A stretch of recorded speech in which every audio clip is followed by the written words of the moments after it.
When this boy meets world,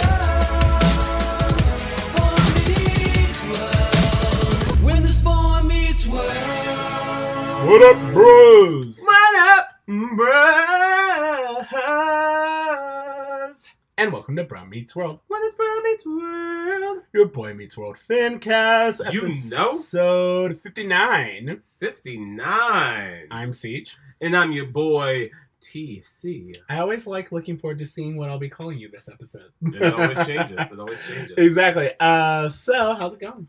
Well, things are going good. We're into our period of time where Boy Meets World's not technically available.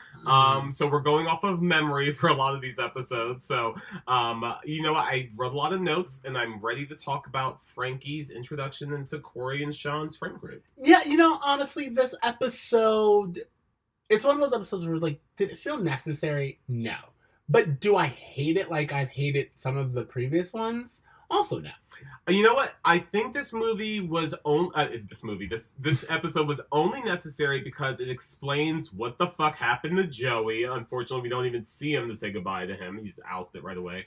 But it's one of those things where Joey's relationship with Corey and Sean actually continues to play kind of an interesting role. So I think the fact that we are seeing him as more of Corey and Sean's friend than just like the bully of the school will kind of lead to more interesting storytelling. But this episode also gives us Jonathan's backstory, which is something I'm really excited to get into. It was not what we thought it was. It is not what we thought it was. And again, I'm excited to talk about it. Yeah, so all right. Let's do the Tell Me About It. Tell me about it. Season 3, Episode 13, New Friends and Old.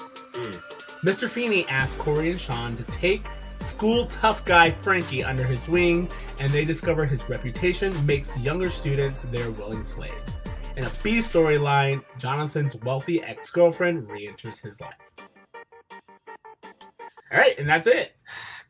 Chaos ensues. First episode. Oh, sorry, first thoughts. My first thought was that, again, we're seeing Frankie being introduced in an interesting way. But I think we really, like, the lesson of, like, judging a book by its character is really explored in an interesting way here. All we know of Frankie is him as Frankie the Enforcer, so the audience is kind of having to readjust their expectations of this character in an interesting way.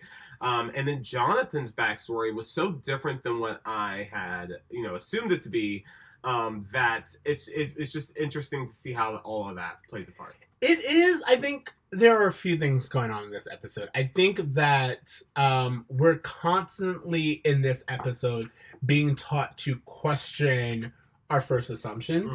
Our first assumptions about Jonathan, Jonathan's first assumptions about Melanie. Then we have, our first assumptions about Frankie, and then Sean and Corey's interpretation of Frankie. I think it's just like I think it is there are echoes in the two stories, and there's even which I always love. There's even that moment where the two cross over, and that's what I was gonna say. That like this episode, if nothing else, is such a better example of some of the previous episodes that we've seen, where the storylines aren't all over the place. They have like paralleled teaching points that intersect and help. Sean is able to learn from Jonathan, and he's able to help Corey learn because of what he learned from his teacher, and it's just all just like this beautiful moment where this intersection of learning happens. Absolutely. So that leads us to our roll call. Which is we have Eliza Cole as Melanie. Yes. Which I have to say, I was surprised at Melanie, who she was, but also like it was very 90s. Very 90s casting.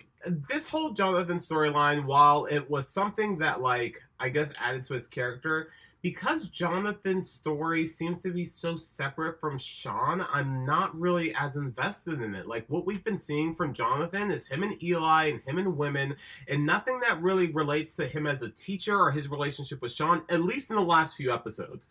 And I'm losing interest in Jonathan. Absolutely. Honestly. So it's kind of funny because I agree with you. I honestly could care less about Jonathan. And I'm like, why? Like, every time we bring up Jonathan, especially in the last few episodes, I'm like, we haven't developed his relationship with the boys in a while. So I feel like there's a separate show kind of happening. 100%. And it feels like it was like a studio note. Like, hey, we have this hot guy. Let's give him more screen time. Let's give him more 20-something stuff for the adults to watch. And Which, I mean, the thing is, I don't mind that, but it's not done in a compelling way. Like, and maybe I don't know, like, you know how I'm always turned on by Turner. yeah. But, like, maybe just the actor couldn't carry it. I don't know, but I really don't think it's an actor issue. I think it is this thing of he is best served as the teacher that we saw last season of just like, hey, I'm going to teach you in unconventional ways. I'm going to give you X-Men comic books. I'm going to, challenge Mr. Feeney and challenge your perception of what a teacher is. That's where he shines. Yeah. Sean, I see you because I relate to you. That is great. His stuff with women, I really don't care. Yeah, that's the one thing I will say about this episode is the first note that I have is that, again, we pick up with women are obsessed with Jonathan. And it's like, don't get me wrong, Jonathan is hot, but like, you should want us to think of him as more than just hot guy. Yeah. Like, what's his dynamic with Eli? What's that like? Sure. We know that they're friends, but is their friendship based off of anything? Make their friendship echo Corey and Sean's. I just want more, and I'm not getting it. So what we're talking about is, if you guys have been listening to our podcast for a while, you know that we had this idea that Jonathan came from this big Italian family with like 9 sisters, and he called his mother Ma, and he wore a tank top and ate spaghetti every night. As racist as that was, we now learn that Jonathan actually comes from a wealthy Connecticut family. Yep. He's WASP through and through. Yep. And he left the family business so he could start anew and become a teacher. And he left wealth and all these things where Melanie was included in that. And he feels like she's going to judge him for being a teacher. So his story was that him and Melanie were engaged and Eli calls her the one that got away. So it's not just that they were engaged. It's that we assume that he really did have feelings for her. And even the way it's played out is kind of like, oh, there's still that there. Yeah. There's still like a lot unsaid between the two of them. Sure. But, he left. I just think it's very weird because their motivations are, what they say is his motivations is like, he just like, I'm going to leave and be a teacher. And his family are like, how dare you? A teacher? Yeah. That's minimum wage. And it's just like... Well, I mean, we're supposed to like... I mean, I don't know. Melanie is, as far as we know, dumped Jonathan because he became a teacher. Yes? Well, like how they say it is that, if I'm remembering correctly, is that Jonathan actually left her. Like he was like, hey, I'm going to leave this lifestyle and everything that we built, and she just kind of like had to react to it. Yeah. He was like, hey, it's almost as if in a different world we could see an episode of him leaving her at the altar almost. You know what I mean? Like, they don't really say that, but I'm just saying they were engaged, they were... I mean, I definitely think it sounds like that they, as a couple, had a plan, and he decided to go off course. And exactly. That's what changed things. But I feel like, to me, this would be stronger if we had met anyone else in Jonathan's life up to this point. Yeah. Even if Eli came in and they had hinted that Eli knew about Jonathan's past. Or something like we're seeing Sean struggle with his relationship with his parents. Why not like have like, a voicemail that Sean hears about like Jonathan's parents asking about him and him being like, I don't really talk to my parents that much, or there just being some conflict introduced between him and his family. Yeah, like a little bit of seeds. Like if they planted a few seeds, like kind of like what they're doing with Eric and his education. Yeah. Where it's like, we don't need a lot, but like a line here and there that lets us know that Jonathan is not what he seems. Or even someone being like, I don't know a lot about you. Mm-hmm. You are very involved and you're a fun guy, but I don't know you. And kind of lead us to wanting to know more about Jonathan. I think that would be great. But what we get instead is this person who just shows up with a backstory in hand.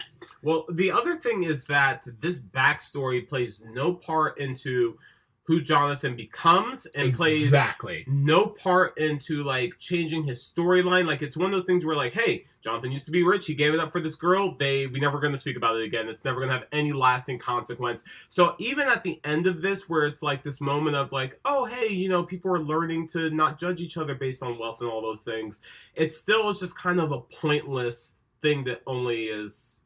Yeah, I agree. I think that's kind of what bothers me about this storyline with Jonathan. I love what it reveals, and I love how it plays out in this episode. What I don't love is that I know it's contained. Why not have him and Melanie continue a relationship of sorts? Absolutely. There's no reason for them not to. Yeah. In all honesty. They seem like they're perfect for each other now. Absolutely. Or here's the thing. I'm not even going to say that I need that, because I do like the idea of how she's introduced is Jonathan kind of describes her as a cartoon character of a rich girl. She gave me money. Yeah, absolutely. Like he comes in and she's just like, oh, she's going to show up in her tiara and her fur coat and like her Beamer, but she still has. Yeah, and just look down on everything that I've built. And I was like, that sounds solely on you. That sounds like a thing you feel about your own life. Why are you inviting her over at all? Exactly. And when she shows up and she's in like jeans and cash, he's like taken aback. He's like, where's your, I don't know, Chihuahua? You know, like and like all these other When things. is it revealed that she does again?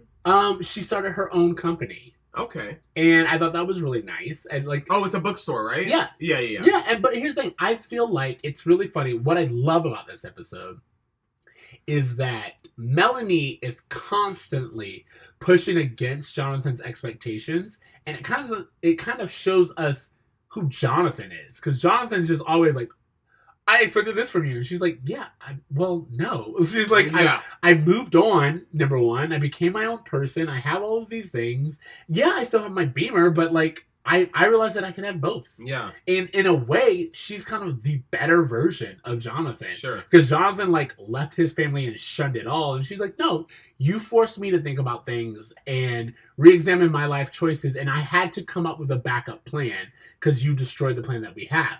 But now I realize that there is a balance. I can lean into the part that I was raised in, but also be my own person. I think this storyline would have been so much stronger if instead of a old girlfriend, we were talking about Jonathan's dad.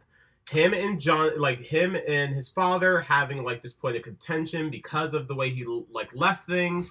Sean seeing the relationship between Jonathan and his dad and then understanding Jonathan better, building that bridge between them. That would have been so much more effective of a storyline than just this girl that pops up and we never see her again. In all honesty, that's when I said earlier that I wish we had gotten like a prelude to this. That's what I was thinking of. I was like, if we had an episode before where we saw Jonathan's dad, or have Jonathan's dad come into town and be like, hey, Melanie's on her way. Yeah. And you know what I mean? Like, I see. What I'm saying is if you want to keep both, the explanations that Eli gives, why not have Jonathan's dad or Jonathan's brother or someone who's from that world be like, hey, I came, but I only came to tell you that Melanie's on her way. And you're about to be hit. And then we get this kind of lived-in world instead of just this alien to the story. And it sheds more light on Jonathan, but not in a way... Like, I'm more interested about Melanie than I am Jonathan. I'm not interested in either. No. Okay. Yeah. Do you want to get into this Frankie storyline? Yeah. So. Oh well, let's just. I first want to say that we start off with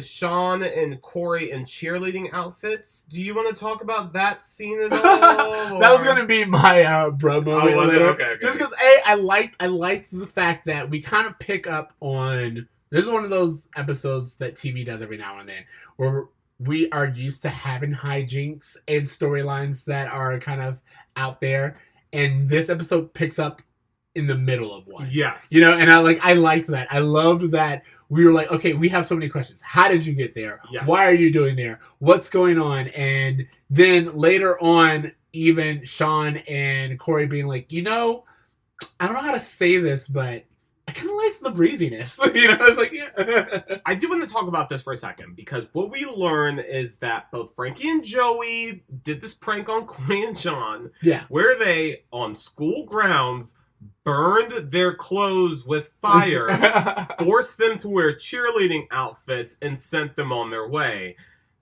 Joey was suspended, not expelled, and Frankie was given detention and a warning.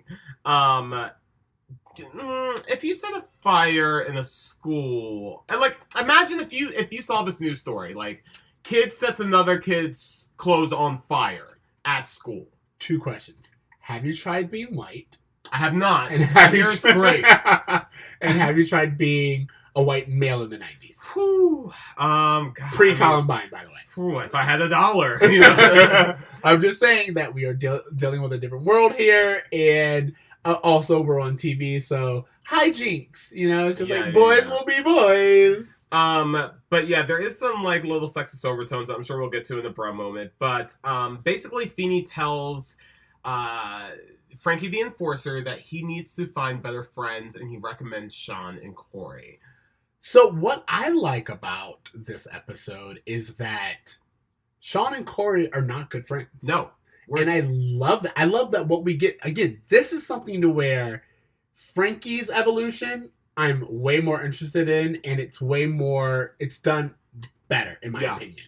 Because Frankie takes Feeney's advice, and he is a side character who gets a moment to shine in a way to where us as the audience, we see that this person is like kind of, his reputation precedes him. And he's kind of stuck in this persona. Well, he's also, we've only seen him really, I mean, at least as far as the second season goes, as a lackey, as someone who follows his friends. And what happens when all of his friends are gone? I think one of the greatest lines in Boy Meets World history is in the show when Frankie says, "I walk alone in this world if not for the grilled cheese sandwich in my pocket." And I really like it. I really enjoy anytime we see Frankie. He's great. Who's trying to, I think there is something as, like, you know what it is? And I think this is important. As someone who is tall, 6'4", and as a person of color, when people see you, there are expectations. There are assumptions that are had, and it does not matter who you are as an individual. You always have to combat their expectations. 100%. And I think that this episode does that with Frankie. We see this large, big guy who we, as the audience, have always noticed is actually kind very of a sweetheart.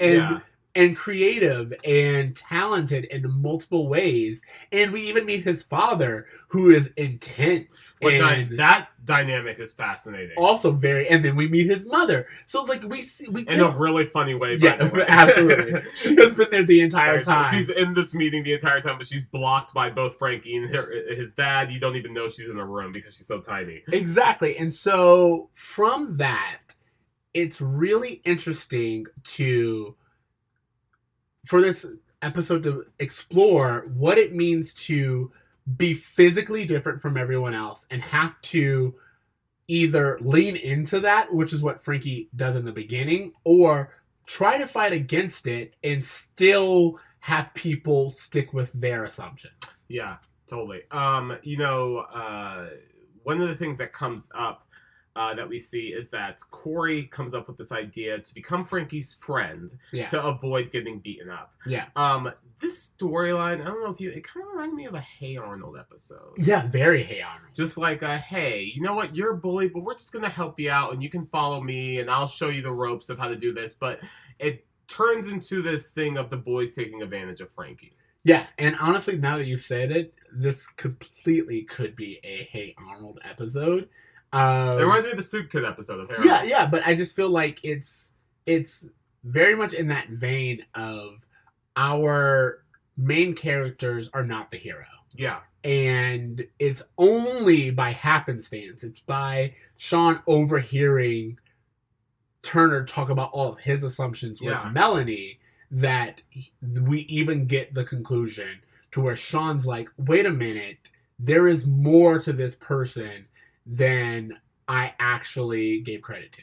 I just want to say that, like, I may have mentioned this before, but the fact that Frankie has lasted so much longer than his counterparts, the fact that Frankie gets so much screen time with him being the kind of actor that he is in the 90s is kind of dope. Like, it's very rare that, like, this kind of person gets this much screen time on a primetime television on a network show. Absolutely. So, like, for, like, the idea of just having this very large guy, you know, getting these storylines, I feel like it's kind of dope of Boy Meets World. Like, it's not something you would see on some of the other shows. He's kind of like, at this point in time, I wouldn't give him this credit throughout the show, but I feel like at this point in time, he's kind of like the Gunther.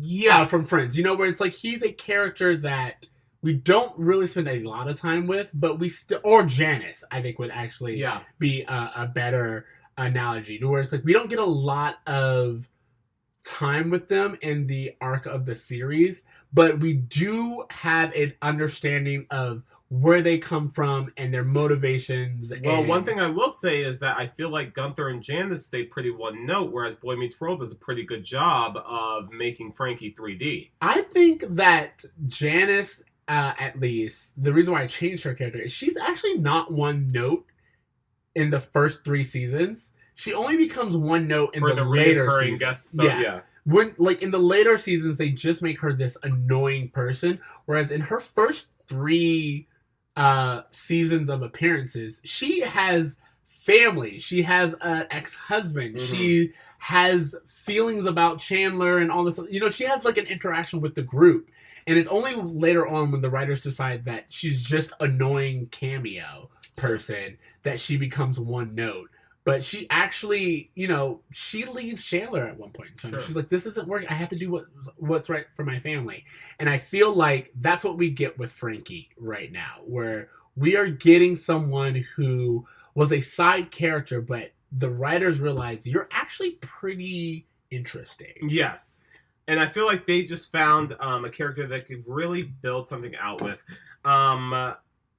What do you think of the way that Joey is treated in this episode, his farewell? You mean the fact that he's not? Yes. Of course, I don't like it because I feel like we've given everyone else a send off. We gave, we even gave. Well, Minka's gonna get a send off. I mean, he had like a final.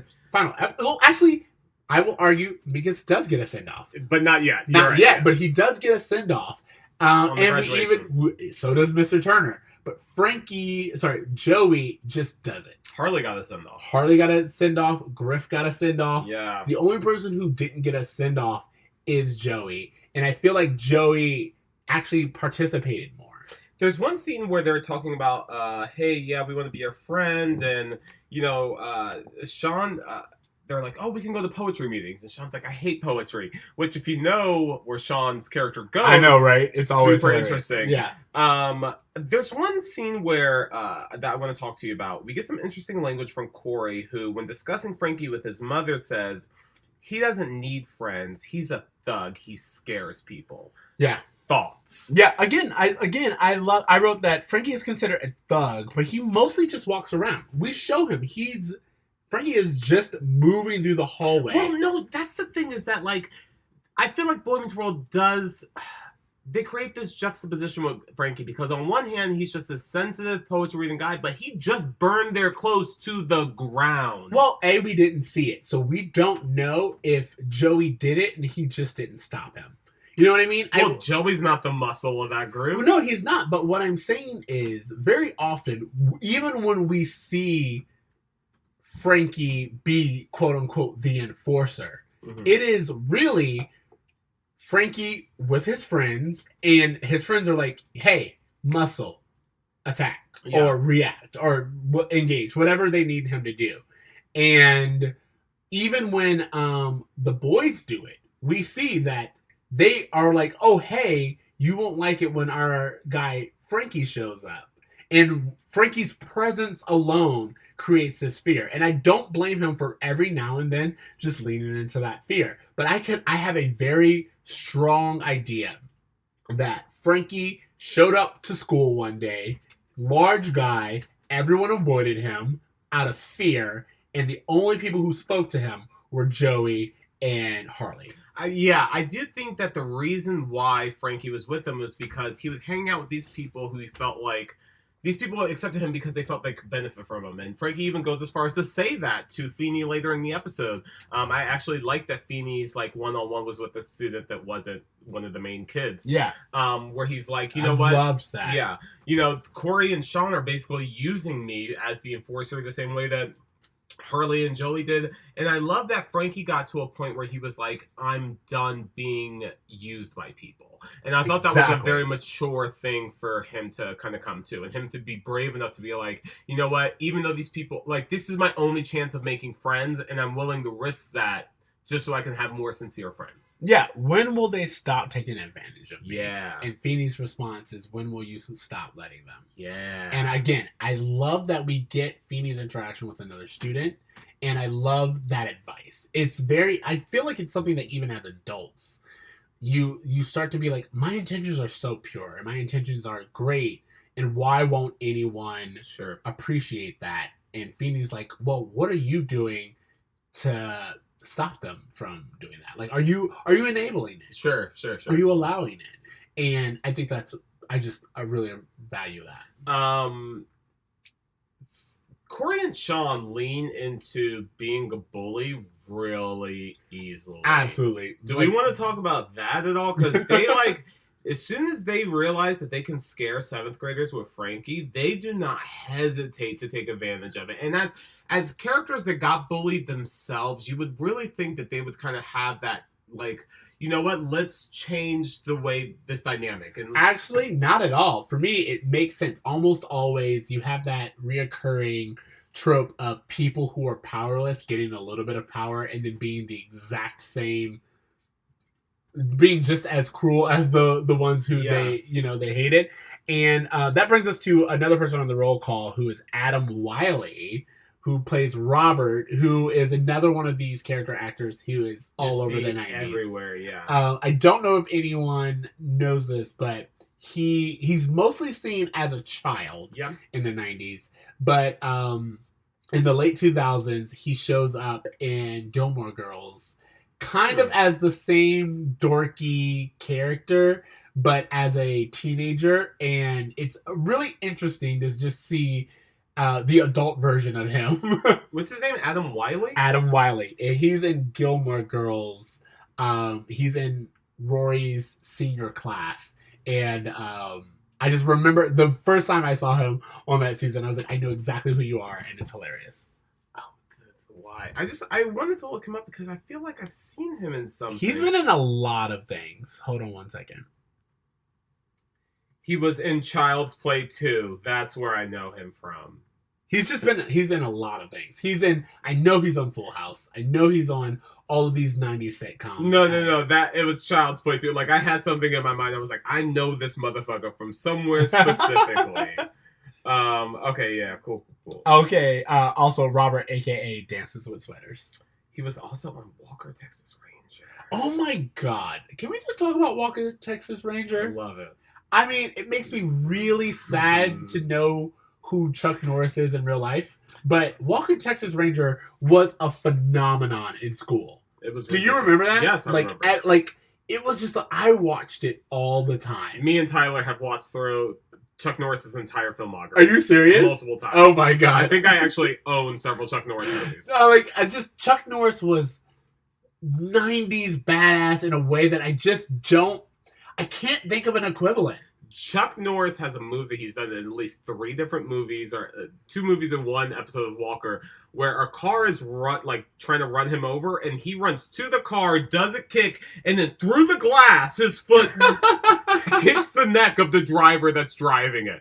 It's the most amazing thing I've ever seen. Please YouTube this, guys, if you're listening. Okay, but yeah, getting back to that episode. Children of the Corn 5. He's been all over the place. Okay, so Sean hears Turner talking about, you can't judge a book by its cover. Well, what he says is, when you're young, first impressions are wrong. All the time we know each other, but we didn't know each other. And I think that is also something that's very valuable in this episode, that I will probably use as my Feeny lesson, which is just that knowing people and knowing people are very different things. And you could know or be aware of someone, or even in Turner's case, be in a relationship with someone when you're younger, but never really get to know that person. You know what? I have to say, I agree with all of that, but from Corey and Sean's perspective, Frankie is kind of the worst, even as a friend, and here's why. All right, I'm very interested to hear Because from the beginning, Frankie views them being friends as almost like this business transaction. And he's like, well, you're going to come to my sleepover because you're my friend, right? And like, you're going to do this because you're my friend. You know, like everything just feels like it's this thing of just like, well, you're my friend, so you have to do this, this, and that. And we have to do it the way I want to. Otherwise, it's disrespectful to me. And don't get me wrong, Sean and Corey absolutely take advantage of Frankie. But there are just times where Frankie just needs to just chill out. But Frankie doesn't know that. I think what the episode shows us is that Frankie doesn't know what friendship is. He's never had true friends. And I feel, for me, it's kind of like, I think of it like Nell. It's like what you need to do is he needs to be taught. Yeah. He is someone who's never had these things. And so he goes, oh, I guess one of the things that you do if you have friends is you have sleepovers. I've heard of that. So you guys got to come to my sleepover. Do you honestly feel like Joey and Harley had sleepovers with him? Maybe Joey, but I don't know. Yeah, but I don't think Joey and Harley were having sleepovers with him. Yeah. So I think he went off of what he knew about friends.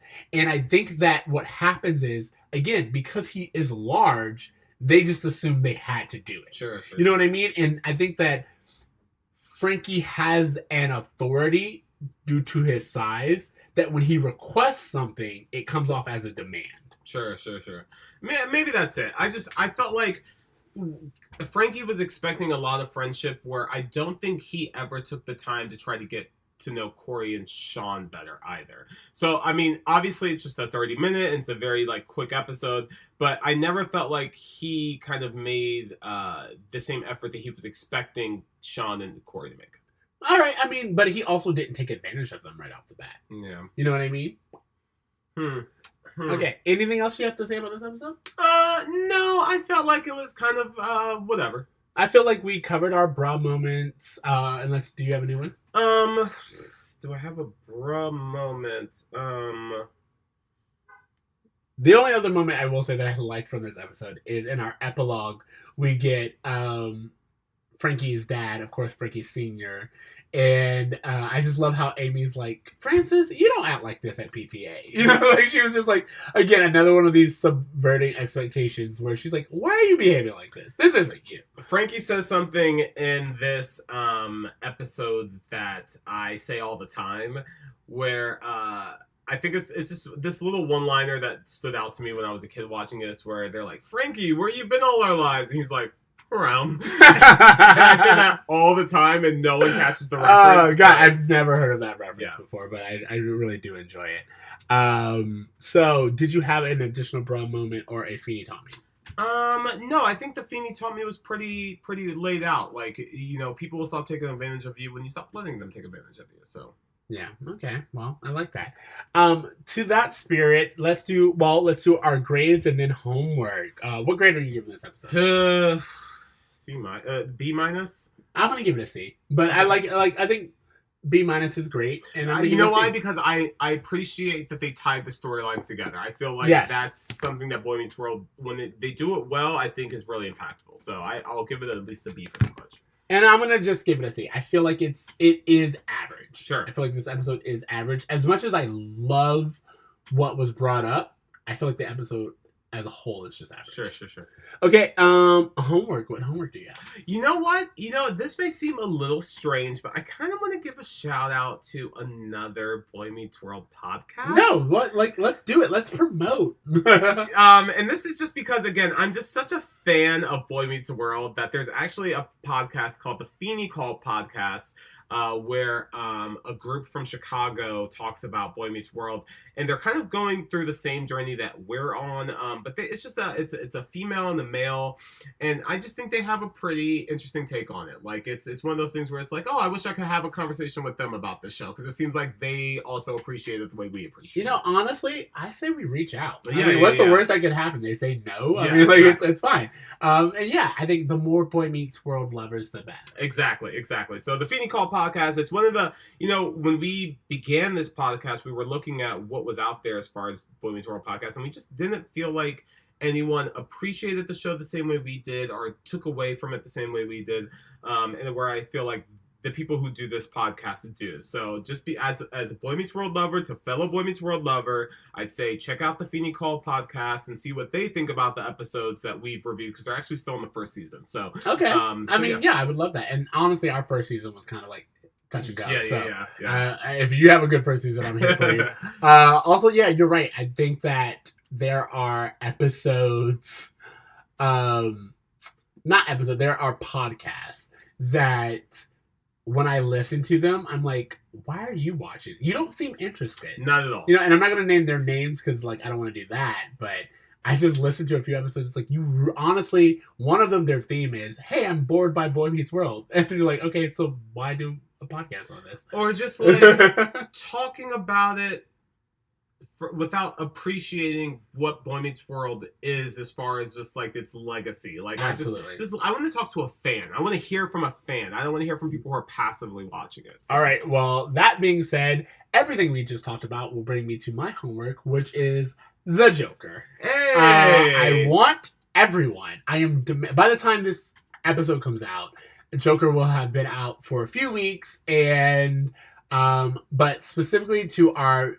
listeners and to you, I have not watched it yet. Please keep all I'm going to spoiler say free. Is you haven't watched it yet, and I need people to talk to with it. I'm gonna watch it this weekend. We're gonna have a conversation about it, but as of right now, I don't want to hear anything about it. I just think that it's a different movie than people expect it to be. I'm sure, and I just want people to see it, even if we don't agree. I want people to see the movie, because I feel that a lot of people are doing exactly what we talked about in this episode, where a lot of people are reacting to their expectations without seeing it. Not really. Well, the movie made a shit ton of money, so people are watching. Oh, it broke records. Yeah. But yeah, at this time, again, by the time this comes out, it will have been a while. Hopefully, this will lead way to more R-rated comic books, because I'm That's here for the it. hope, and I'm just saying, because an R-rated we always talked about like making the Arkham Asylum video game into a movie. Yes. Like an R-rated version of that would be dope as fuck. Absolutely. So anyway, that is my homework. Again, in order to prevent any spoilers, if you haven't seen it yet, I'm not going to say much else than the Joker property. Find CJ on Twitter. Yes. Once you watch it, reach out to me and we can geek out about it. But that is my homework. Okay, so thank you guys for listening to another episode of Bruh Meets World. Remember, you can find us on Spotify, iTunes, Apple Podcast. Make sure you leave us a rating. We always appreciate those things. And you can follow us on Twitter at Bruh Meets World, or email us at bruhmeetsworld@gmail.com. You can find me on Twitter at Extra Siege. That's XTRACEEJ You can find me on IG at braver.me. Almost. I expect better from you next time. I know. It's terrible. Okay. Anything else? No, guys. Only a few more weeks until Boy Meets World will be available on Disney Plus. So just hold tight until then, and then you guys will be able to follow along. Okay, remember to dream, try, and watch a Chuck Norris performance. Like, I just felt like that. Fuck yeah. That's the Feeny advice of tonight. Dream, try, and support Chuck Norris. No, actually, so I don't know if you know this, but he is a right-wing nut. It's really unfortunate. You know what? That does not surprise me. I would just say maybe revisit some of his early movies. I was going to say, just look up some Chuck Norris jokes. Those are always fun. There's some great clips on YouTube, yeah. Either way, later, bros. Later, bruh.